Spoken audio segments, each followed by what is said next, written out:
Hello hi, ഞാനിന്നിവിടെ കോളിഫ്ലവറാണ് പിന്നെ snacks ഉണ്ടാക്കാൻ പോകുന്നത്. അതിനു വേണ്ടി ഒരു കോളിഫ്ലവർ അടർത്തി എടുത്തിട്ടുണ്ട്. ഇനി നമുക്ക് അത് നല്ലോണം ഒന്ന് കഴുകി വൃത്തിയാക്കി എടുത്തു. അതിനുശേഷം അതിലോട്ട് കുറച്ച് വെള്ളം ഒഴിച്ചു, കുറച്ച് മഞ്ഞൾപ്പൊടിയും കുറച്ച് ഉപ്പും കൂടെ അതിലോട്ടിട്ടിട്ടുണ്ട്. ഇനി നമുക്ക് അത് അടുപ്പത്ത് വെച്ചിട്ട് ഒരു 4 മിനിറ്റ് ഒന്ന് തിളപ്പിക്കാം. അതിനുശേഷം അത് കോരിയെടുത്തിട്ടുണ്ട്. ഇനി കോരിയെടുത്ത് അത് മാറ്റി വെക്കുക. ഇനി നമുക്ക് ഒരു ബൗളെടുത്ത് വെച്ച് അതിലോട്ട് 1/2 കപ്പ് മൈദാപ്പൊടി, 1/2 കപ്പ് അരിപ്പൊടി,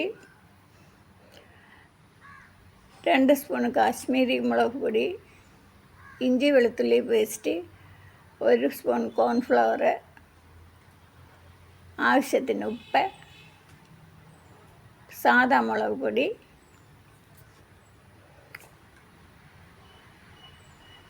ഗരം മസാല, സാദാ മസാല,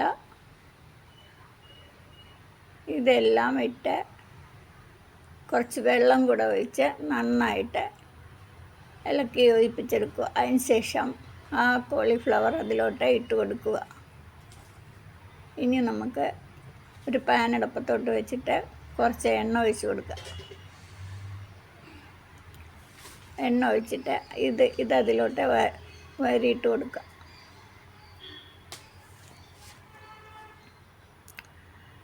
അപ്പോൾ ഇത് ശരിയായി വന്നിട്ടുണ്ട്. നമ്മളത് കോരിയെടുക്കുകയാണ്. കണ്ടോ, കാണാൻ തന്നെ എന്ത് നല്ല ഭംഗിയാണ്. അതിൻ്റെ പുറത്തേക്ക് കുറച്ച് വേപ്പിലയും കൂടെ ഞാൻ വറുത്തിട്ടിട്ടുണ്ട്.